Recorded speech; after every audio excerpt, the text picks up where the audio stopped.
The warning lights have been flickering for South Africans to tighten their spending belts and reduce their debt. Not only have we faced a petrol price hike of 31 cents a litre on Wednesday, well, yesterday the South African Reserve Bank hiked interest rates for the second time this year. Well, indications are that the interest rates, if conditions persist, could actually hit 12.5% by December. Well, what does all this mean for our pockets? Well, to help answer this and more, we are joined by Bank Economist Gerhard Combrinck. Gerhard, a very good morning to you. Morning, Otema. The 0.5% interest rate hike, was that expected? Is everyone satisfied?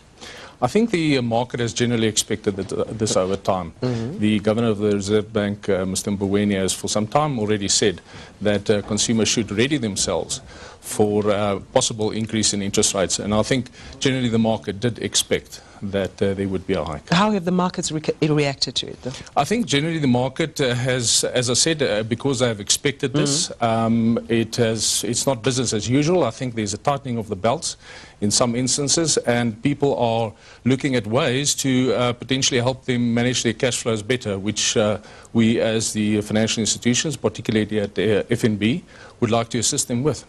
So what were the variables, the important ones that the Reserve Bank actually considered? I think there's a number of things, and one cannot speculate what all the variables were. But at least I think at least the crisis in the Middle East certainly had a bearing on the increase in the interest rates, as well as increasing oil prices, as well as over some time Mr. Mboweni has said that he's a little concerned over consumer spend, and I think this is an indication that consumers could potentially save a little more. Do you think that consumers will take heed now? I think so. There will be in some cases no choice, and in some cases there will be, as it were, a wake-up call, and people would look at their personal budgets and how their personal cash flows look, and they would potentially save more, yes.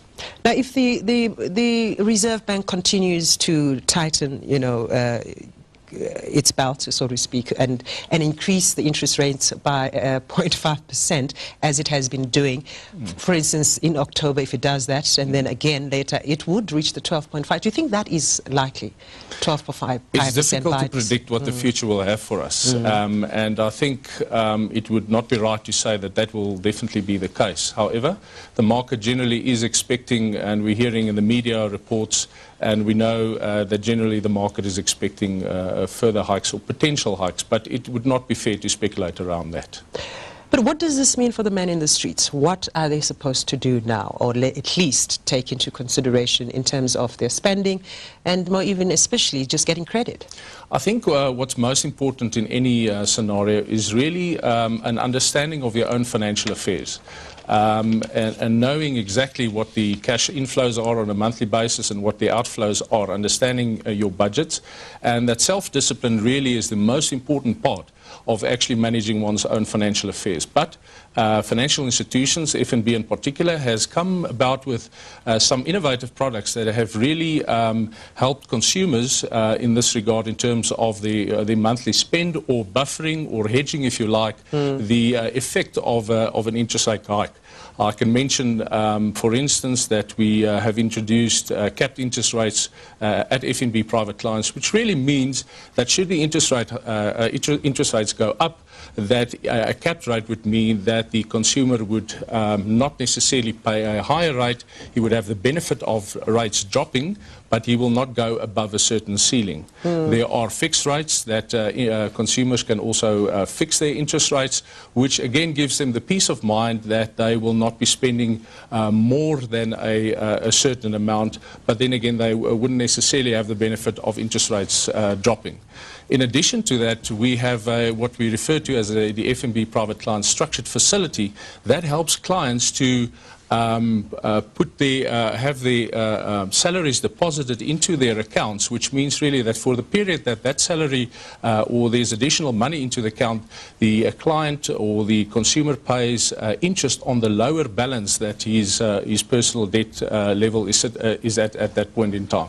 So there are various ways for us to help the clients. All of this is consolidated into one account that really helps them manage their financial affairs a lot better. There's not a lot of statements, a lot lot of things to have to consider. It's one statement, and it basically tells you all about your debt. Now, Gerhard, the financial ombudsman has accused banks of being irresponsible and just encouraging consumers to apply for credit, and you just give them to consumers without knowing very well that some are certainly going to be struggling in the long run. Then you charge them further interest, and they have to at least then deal with legal fees and so forth. What's your comment to that?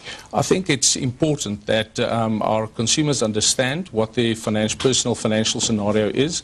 It's also important for the banks to help consumers in that regard, in how much debt to take on. And at FNB, we feel it's important to have that relationship with the client, so as to reward him over time in terms of advice being given to him, what he should be taking on board, what he should not be taking on board in addition to his existing debt, and potentially helping him to restructure his debt to the extent that he will have the effect of lower risk in terms of default. When the MPC meets in October, what can we expect? Again, as I said before, it'd be wrong to speculate, but the market generally is expecting that there would be another hike, and it would be prudent perhaps for consumers to have a look at these solutions and see the extent to which they could hedge themselves in terms of possible interest rate hikes. Okay, we'll leave it there. Thank you very much for joining us. Thank you. Talking there to Gerhard Combrinck, economist from the FNB. And of course, you're welcome to comment about this. All you need to do is send us an SMS and type in M&E, your comment and your name, and send it to 34970. That's 34970. We're going to take a short break, and we'll be back with the news headlines.